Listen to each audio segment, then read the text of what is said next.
Hello anime lovers, स्वागत है आपका वाइपर एनिमे एक्सप्लेन चैनल पर। और आज से हम डीमन स्लेयर के सीजन 3 को शुरू करने जा रहे हैं, जिसमें हमें स्वॉर्डस्मिथ विलेज आर्क देखने को मिलेगा। अगर आपने इसके पिछले सीजन्स के वीडियोस नहीं देखे हैं तो पहले उन्हें जरूर देख लीजिए, उनकी लिंक आपको डिस्क्रिप्शन में मिल जाएगी। तो चलिए शुरू करते हैं इस नए सीजन को एपिसोड नंबर 1 के साथ, जिसका नाम है समवन्स ड्रीम। तो पिछले एपिसोड में हमने देखा था कि तांजीरो और उसके दोस्त उजुई के साथ मिलकर ग्यूटारो और डाकी को मार देते हैं, जो कि अपर रैंक 6 के डीमंस थे। इसके बाद यहाँ एक काकुशी आता है, जो कि बैटल के बाद की तबाही देखकर हैरान होता है, और कुछ देर बाद उसे तांजीरो, नेजुको, इनोसुके और जेनित्सु भी मिल जाते हैं, जो कि बुरी तरह घायल हो गए थे। दूसरी तरफ मास्टर यानी उबुयाशिकी ये खबर सुनकर बहुत ज्यादा खुश हो जाते हैं, क्योंकि करीब 100 सालों के बाद कोई अपर रैंक का डीमन मारा गया था। उन्हें लगता है कि ये एक अच्छा शगुन है और डीमन स्लेयर्स की ये नई पीढ़ी डीमंस के राजा मुजान किबुत्सुजी को भी जरूर मार गिराएगी। इसी के साथ मास्टर की तबीयत बिगड़ती ही जा रही थी, और हमें ये भी पता चलता है कि मुजान किसी तरह मास्टर की फैमिली का हिस्सा है। इसके बाद हम अकाजा को देखते हैं, जो कि अपर रैंक 3 का डीमन है। अकाजा एक दूसरे डायमेंशन में था और इस जगह को इन्फिनिटी कैसल कहा जाता है। इस जगह में अनगिनत कमरे और दरवाजे हैं, जो किसी भूल भुलैया से कम नहीं है। अकाजा मन में सोचता है कि उसे यहाँ बुलाया गया है, तो इसका मतलब है कि डीमन स्लेयर्स ने किसी अपर रैंक डीमन को मार गिराया है। इसके बाद एक प्लेटफॉर्म अकाजा को बीवा वुमेन के सामने लेकर जाता है। इसका नाम नाकीमे है और यही इस पूरे इन्फिनिटी कैसल को कंट्रोल करती है। अकाजा के साइड में रखे मटके में से एक दूसरा डीमन निकलकर बाहर आता है। इसका नाम ग्योक्को है और ये अपर रैंक 5 का डीमन है। ग्योक्को दिखने में काफी अजीब है और इसकी आंखों की जगह मुंह लगे हुए हैं। ग्योक्को कहता है कि उसे अकाजा से मिलकर खुशी हुई, शायद वो 90 साल बाद मिल रहे थे। तभी हम एक तीसरे डीमन को देखते हैं, जो काफी डरा हुआ था। इसका नाम हानटेनगू है और ये अपर रैंक 4 का डीमन है। ये कहता है कि ग्योक्को शायद गिनती भूल गया है, हमें असल में 113 साल के बाद बुलाया गया है, जो कि एक अनलकी और डरावना नंबर है। अकाजा नाकीमे से पूछता है कि लॉर्ड मुजान अब तक आए कि नहीं, जिस पर नाकीमे बताती है कि मुजान अभी तक नहीं आए हैं। फिर वो अपर 1 के बारे में पूछता है, लेकिन तभी डोमा, जो कि अपर रैंक 2 का डीमन है, यहाँ आ जाता है और अकाजा के कंधे पर हाथ रखते हुए कहता है कि तुम्हें मेरी बिल्कुल भी चिंता नहीं है अकाजा। डोमा फिर ग्योक्को के मटके की तारीफ करता है और कहता है कि तुमने मुझे जो मटका दिया था उसके ऊपर मैंने एक औरत की गर्दन रख के सजाया हुआ है। अकाजा फिर गुस्से में डोमा से कहता है कि मेरे कंधे से अपना हाथ हटाओ, और फिर वो एक मुक्का मार के डोमा का जबड़ा तोड़ देता है, जो कि तुरंत रीजेनरेट हो जाता है। डोमा इसका बुरा नहीं मानता है और कहता है कि तुम तो पहले से ज्यादा ताकतवर हो गए हो अकाजा। नाकीमे फिर बताती है कि अपर रैंक 1 को सबसे पहले यहाँ बुला लिया गया था और वो इनकी सारी बातें सुन रहा है। इसके बाद अकाजा डरते हुए एक कमरे में देखता है, जिसके अंदर एक समुराई की तरह दिखने वाला डीमन बैठा हुआ था। ये है सबसे पावरफुल किजुकी, अपर रैंक 1, और इसका नाम कोकुशिबो है। ये बोलता है कि लॉर्ड मुजान आ चुके हैं। इसके बाद इन सभी के ऊपर वाली छत पर हम मुजान को देखते हैं, जो कि किसी तरह का एक्सपेरिमेंट कर रहा था। मुजान इन्हें खबर देता है कि अपर रैंक 6 का डीमन ग्यूटारो मारा गया है, यानी अपर रैंक्स में अब एक डीमन कम है। ये सुनकर डोमा मुजान से माफी मांगता है, क्योंकि वही ग्यूटारो को लेकर आया था। मुजान कहता है कि मैं जानता था ग्यूटारो मारा जाएगा, क्योंकि डाकी उसकी कमजोरी थी। अगर वो अकेला बैटल लड़ रहा होता तो जरूर जीत जाता। मुझे अब अपर रैंक से कोई उम्मीद नहीं है। डोमा कहता है कि मैंने तो आपके सारे काम पूरे किए हैं, जिस पर मुजान बोलता है कि तुम लोगों ने अब तक उबुयाशिकी फैमिली को नहीं मारा है और 100 सालों के बाद भी उन्हें अब तक ब्लू स्पाइडर लिली नहीं मिला है। मुजान गुस्से में कहता है तुम सब किसी काम के नहीं हो, जिससे उसके सारे ग्लास इक्विपमेंट्स टूट जाते हैं। हानटेनगू बहुत ज्यादा डरते हुए मुजान से रहम की भीख मांगता है। अकाजा चुप ही रहता है, क्योंकि वो भी अपने पिछले टास्क में फेल हो गया था। कोकुशिबो बोलता है कि उबुयाशिकी खुद को छुपाने में बहुत ज्यादा माहिर है। डोमा कहता है कि मैं भी खोजबीन में ज्यादा माहिर नहीं हूँ। फिर ग्योक्को बोलता है कि उसके पास एक खास इन्फॉर्मेशन है, जिससे मुजान अपने गोल के काफी करीब पहुंच जाएगा। इसके अगले ही पल ग्योक्को की कटी हुई गर्दन मुजान के हाथ में होती है और सब ये देखकर हैरान रह जाते हैं। मुजान कहता है कि मुझे किसी भी तरह का बदलाव पसंद नहीं है, हमेशा के लिए एक जैसा रहना ही सबसे अच्छा है। इसके बाद मुजान गुस्से में कहता है 113 सालों में पहली बार कोई अपर डीमन मारा गया है, तो मुझे कोई भी गलत इन्फॉर्मेशन मत देना। मुजान फिर ग्योक्को की गर्दन नीचे फेंक देता है और उसे ऑर्डर देता है कि वो हानटेंगू के साथ उस जगह जाकर ये कंफर्म करे कि उसकी इन्फॉर्मेशन सही है या नहीं, और अब वो अपर डीमंस की हार बर्दाश्त नहीं करेगा। इसके बाद मुजान यहाँ से गायब हो जाता है। ग्योक्को को ये अच्छा नहीं लगता कि उसे हानटेंगू के साथ काम करना पड़ेगा। डोमा फिर ग्योक्को से पूछता है कि तुम्हारे पास कौन सी इन्फॉर्मेशन है और मैं भी तुम्हारे मिशन में शामिल होना चाहता हूँ। ग्योक्को उसे कुछ नहीं बताता और अकाजा यहाँ आकर डोमा का सिर काट देता है और बोलता है कि मुजान ने तुम्हें कोई ऑर्डर नहीं दिए हैं, तो तुम बीच में मत पड़ो। तभी अकाजा का भी हाथ कट जाता है और अचानक ही कोकुशिबो उसके सामने आ गया था। उसकी प्रेजेंस से ही सबके रोंगटे खड़े हो जाते हैं। डोमा अपना सिर हील करते हुए कहता है कि हम दोनों दोस्त तो बस मस्ती कर रहे थे, वरना मैं आसानी से अकाजा के अटैक को डॉज कर सकता था। कोकुशिबो फिर भी अकाजा को डांटता है कि उसे अपने से बड़े रैंक वाले डीमन पर अटैक नहीं करना चाहिए, और अगर उसे इससे कोई प्रॉब्लम है तो वो उसे या डोमा को लड़ाई में हराकर उनकी जगह ले सकता है। डोमा कहता है कि अकाजा किसी भी हाल में उन दोनों को हरा नहीं सकता है। डोमा अकाजा के बाद डीमन बना था, लेकिन फिर भी वो उसके अपर वाली रैंक में है। शायद इसी बात से अकाजा उससे जलता है। इसके बाद हम पहली बार अपर 1 का चेहरा देखते हैं, जिसकी 6 आंखें हैं। अकाजा उससे कहता है कि वो एक दिन उसे जरूर मारेगा, और कोकुशिबो ये कहकर यहाँ से गायब हो जाता है कि पूरी कोशिश करना। फिर अकाजा भी यहाँ से जाने लगता है। नाकीमे फिर ग्योक्को और हानटेंगू को उनके सीक्रेट मिशन पर भेज देती है। डोमा नाकीमे से रिक्वेस्ट करता है कि उसे भी मिशन पर भेज दे, लेकिन नाकीमे उसकी नहीं सुनती और डोमा को अपने घर पहुंचा देती है, जहां उससे मिलने कोई आया था।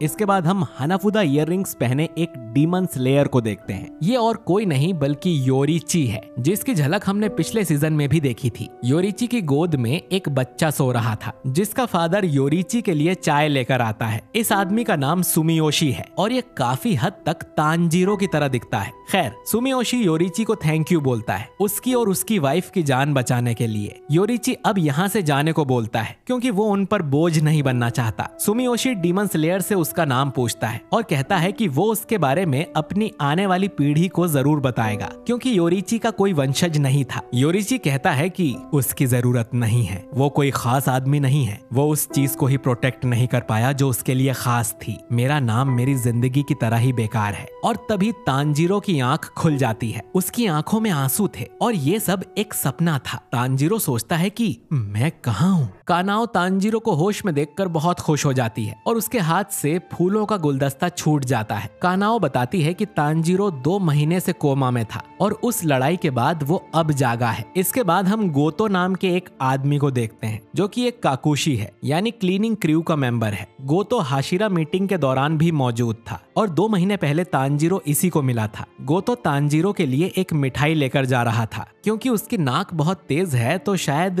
इसकी खुशबू से तांजीरो कोमा से बाहर आ जाए। कमरे में उसे टूटा हुआ गुलदस्ता मिलता है, जिसे वो साफ करने लग जाता है और मन ही मन कानाओ से कहता है कि ये कितनी अजीब लड़की है, कुछ भी फोड़ती रहती है। लेकिन वो उसे डांट नहीं सकता क्योंकि उसकी रैंक गोतो से ज्यादा है। बेड के पास जाकर गोतो को पता चलता है कि तांजीरो को होश आ गया है, तो वो बहुत जोर से कानाओ पर चिल्लाने लगता है, ये कोमा से बाहर आ गया है, ये बात किसी को बताई क्यों नहीं, छोटी बच्ची हो क्या। इसके बाद गोतो गला फाड़ कर चिल्लाता है कि तांजीरो कोमा से बाहर आ गया है। ये सुन कियो, सुमी, नाहो और आइयो भी यहाँ आ जाती हैं। तांजीरो अपने बाकी दोस्तों के बारे में पूछता है तो गोतो बताता है कि जेनित्सु को 2 दिन पहले ही होश आ गया था और उसे उसकी मर्जी के खिलाफ अगले मिशन पर भी भेज दिया गया है। वहीं उजुई अपनी तीनों वाइफ्स के साथ चला गया था। वहीं इनोसुके मरने जैसी हालत में है क्योंकि जहर उसकी बॉडी के अंदर तक चला गया है। तांजीरो बोलता है कि फिर तो मुझे जरूर भ्रम हो रहा है क्योंकि इनोसुके मुझे छत से चिपका हुआ नजर आ रहा है। सब ऊपर देखते हैं और इनोसुके सच में छत से लटक रहा था। इनोसुके बेड पर कूदते हुए बोलता है कि मैं तुमसे 7 दिन पहले होश में आ गया था तैनपाचीरो। तांजीरो कहता है कि अच्छा है, तुम कमाल के हो इनोसुके। कियो इसके बाद तांजीरो को एक जानवर के बारे में बताती है जिसका नाम हनी बैगर है, जिस पर जहर का कोई असर नहीं होता। इनोसुके भी बिल्कुल इसके जैसा ही है और उस पर भी जहर का कोई असर नहीं होता है। ये सुन इनोसुके फूल जाता है और खुद को अमर समझने लगता है। तो आइयो बताती है कि जहर के साथ साथ मेडिसिन का भी उसके ऊपर कोई असर नहीं होता, तो उसे संभल कर रहना चाहिए। इनोसुके फिर गोतो से लड़ाई करने लगता है। कानाओ चिल्लाकर सबको शांत कराती है क्योंकि तांजीरो सो गया था। उसी रात हम तमायो की बिल्ली को देखते हैं जो कि तांजीरो की हालत देखने आई थी। करीब 1 हफ्ते के बाद तांजीरो चलने की हालत में आ जाता है। इनोसुके भी पूरी तरह ठीक होकर अगले मिशन के लिए निकल पड़ता है। वहीं जेनित्सु ने अपने साथी डीमन स्लेयर्स की नाक में दम कर रखा था और वो घर जाने के लिए रोता रहता था। वहीं तांजीरो भी अब धीरे धीरे ठीक होने लगा था। वो पूछता है कि मेरी नई कटाना अब तक बनकर आई या नहीं, क्योंकि पिछली बार उसकी कटाना बैटल में खराब हो गई थी। तब उसे पता चलता है कि हेगेनेजुका ने उसके लिए गालियां भरे लेटर्स लिखे हैं और नई तलवार बनाने से साफ साफ मना कर दिया है। अब सुमी कहती है कि तांजीरो को खुद स्वॉर्डस्मिथ विलेज जाना चाहिए, वो जगह जहां पर सभी डीमन स्लेयर्स की तलवारें बनाई जाती हैं, और उसे डायरेक्ट ही हेगेनेजुका से बात करनी चाहिए। अब तांजीरो वहां जाने का मन बना लेता है। अगले दिन बटरफ्लाई मेंशन के बाहर तांजीरो को एक काकुशी मिलती है जो उसे विलेज तक लेकर जाएगी। स्वॉर्डस्मिथ विलेज एक बहुत ही सीक्रेट विलेज है जिसकी लोकेशन बहुत कम लोग ही जानते हैं ताकि डीमंस उन पर हमला ना कर दे, और मास्टर का मेंशन तो और भी ज्यादा छुपी हुई जगह पर है। इसके बाद तांजीरो की आंखों पर पट्टी बांधी जाती है। उसके नाक और कान में भी प्लग्स लगा दिए जाते हैं ताकि किसी भी तरह तांजीरो को उस विलेज का रास्ता पता ना चले। असल में उस काकुशी को भी पूरा रास्ता नहीं पता था। ये तांजीरो को एक जगह ले जाकर छोड़ देती है। वहाँ से दूसरा काकुशी तांजीरो को उठाकर चल देता है। इन लोगों को कासुगाई क्रोज भी गाइड करते हैं। इसी तरह करीब 10-12 काकुशी और क्रोज बदलने के बाद तांजीरो स्वॉर्डस्मिथ विलेज पहुंच जाता है जो कि बहुत सुंदर था। यहाँ रहने वाले सभी लोगों ने मुंह पर ह्योटो को मास्क लगाए हुए थे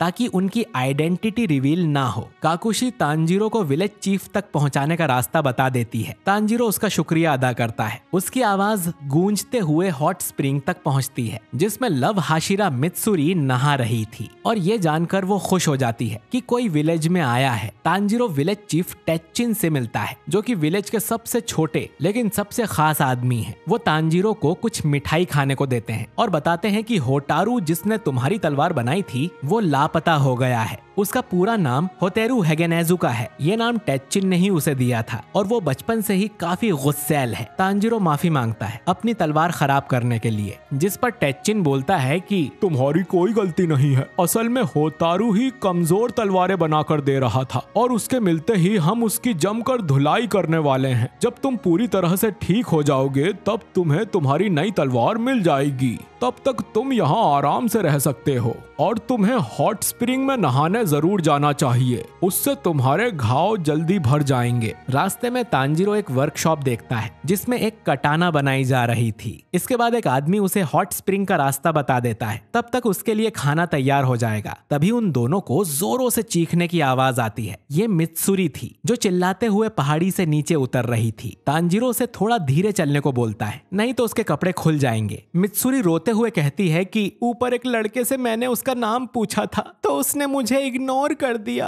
अब तांजीरो उसे बताता है कि डिनर जल्द ही रेडी होने वाला है। ये सुनकर मित्सुरी बहुत खुश हो जाती है। तांजीरो फिर हॉट स्प्रिंग के पास जाता है और उसे किसी का दांत आकर लगता है। तालाब में उसे एक लड़का दिखाई देता है। ये वही लड़का गैन्या है जो कि तांजीरो के साथ फाइनल सिलेक्शन में था। अब तांजीरो भी अपने कपड़े निकालकर पानी में कूद जाता है और गैन्या के साथ दोस्ती करने की कोशिश करता है और पूछता है कि क्या वो विंड हाशिरा सानेमी से रिलेटेड है। तो गैन्या तांजीरो का सर पानी में डुबाकर कहता है कि मुझसे बात मत करो, और ऐसा कहकर वो वहां से चला जाता है। शाम को तांजीरो देखता है कि मित्सुरी इनोसुके से भी ज्यादा खाना खाती है। तांजीरो को पता चलता है कि वो लड़का गैन्या सानेमी का छोटा भाई है, लेकिन सानेमी ने ये कभी नहीं बताया था कि उसका कोई भाई भी है। शायद उन दोनों की आपस में नहीं बनती होगी, जो सुन इन दोनों को बुरा लगता है क्योंकि वो तो अपने सिबलिंग से बहुत प्यार करते हैं। और मित्सुरी बताती है कि वो खुद 5 भाई बहन हैं। तांजीरो पूछता है कि गैन्या यहाँ खाना खाने क्यों नहीं आया, जिस पर मित्सुरी बताती है कि वो कभी यहाँ खाना नहीं खाता, शायद वो अपने साथ ही कुछ लाया होगा। तांजीरो को उसकी चिंता होती है और वो दोनों उसके लिए खाना लेकर जाने लगते हैं। रास्ते में तांजीरो मित्सुरी से पूछता है कि आखिर उसने डीमन स्लेयर कॉर्प्स क्यों ज्वाइन किया, जिस पर मित्सुरी बताती है कि ऐसा मर्द ढूंढने के लिए जिससे वो शादी कर सके, जो हमेशा उसे प्रोटेक्ट करे, और ऐसा लड़का तो कोई हाशिरा ही हो सकता है। इसीलिए वो खुद भी हाशिरा बन गई ताकि वो सभी हाशिरास से मिल सके। ये सब सुनकर तांजीरो की बोलती बंद हो जाती है। फिर उन्हें पता चलता है कि गैन्या तो अपने कमरे में है ही नहीं। तभी एक काकुशी आकर बताती है कि मित्सुरी की तलवार बस बन ही गई है, तो उसे चल के देख लेना चाहिए। मित्सुरी तांजीरो से कहती है कि वो आधी रात को ही यहाँ से चली जाएगी, जो सुनकर तांजीरो उदास हो जाता है। फिर मित्सुरी कहती है कि शायद अब हम एक दूसरे से कभी नहीं मिल पाएंगे। तुमने अपर रैंक डीमन से फाइट की है, जिससे तुम्हें 10 साल के बराबर का एक्सपीरियंस मिल गया है। तुम अब काफी स्ट्रांग हो गए हो और वो उनके लिए बहुत खुश है। तांजीरो कहता है कि वो और ज्यादा मेहनत करेगा और मुजान किबुत्सुजी को भी जरूर मार देगा। अब मित्सुरी तांजीरो के कान में कहती है कि इस विलेज में एक सीक्रेट वेपन है, जिससे तांजीरो और भी ज्यादा स्ट्रांग हो जाएगा। इतना कहकर मित्सुरी यहाँ से चली जाती है। अगले दिन ब्रेकफास्ट करने के बाद तांजीरो उस सीक्रेट वेपन को ढूंढने जंगल में निकल जाता है। तांजीरो की सूंघने की शक्ति भी अभी तक ठीक नहीं हुई थी और उसे बस हॉट स्प्रिंग की ही स्मेल आ रही थी। तभी उसे पास में से कुछ आवाजें आती हैं। वो 2 लड़कों को झगड़ा करते हुए देखता है, जिनमें से एक इसी गांव का छोटा स्वॉर्ड स्मिथ था और दूसरा मिस्ट हाशिरा मुइचिरो है, जिसे इस लड़के से कुछ चाहिए था, लेकिन लड़का उसे साफ मना कर रहा था। तांजीरो हैरान हो जाता है कि एक और हाशिरा यहाँ क्या कर रहा है। फिर वो देखता है कि वहाँ पर एक तीसरा इंसान भी है और तांजीरो पहचान लेता है कि ये वही आदमी है जिसने उसे अपने सपने में देखा था। और ये एपिसोड यहीं पर एंड हो जाता है। तो दोस्तों, आपको सीजन 3 का पहला एपिसोड कैसा लगा कमेंट करके जरूर बताइए। मेरे हिसाब से तो इसमें एनिमेशन बहुत कमाल का था और हमने सभी अपर मून डीमंस भी देख लिए हैं। तो अब ग्योक्को के पास कौन सी इन्फॉर्मेशन है और वो हांटेंगू के साथ कौन से सीक्रेट मिशन पर गया है? क्या तांजीरो को वो सीक्रेट वेपन मिलेगा? मुइचिरो यहाँ पर क्यों है? और आखिर ये योरिची कौन है? कहीं योरिची, कोकुशिबो और तांजीरो आपस में रिलेटेड तो नहीं है, क्योंकि इन तीनों के बालों का कलर एक जैसा है। अब ये सब तो हमें आने वाले एपिसोड्स में ही पता चलेगा, जो कि रिलीज होगा अगले हफ्ते। तो उसे बिल्कुल भी मिस ना करने के लिए हमारे चैनल वाइपर एनीमे एक्सप्लेन्ड को सब्सक्राइब करके बेल आइकन जरूर दबाइए और ये भी जरूर बताइए कि एपिसोड में आपका फेवरेट सीन कौन सा था। बाकी वीडियो को लाइक और शेयर जरूर करिए। मैं मिलता हूँ आपसे बहुत ही जल्द एक नए वीडियो के साथ। शुक्रिया।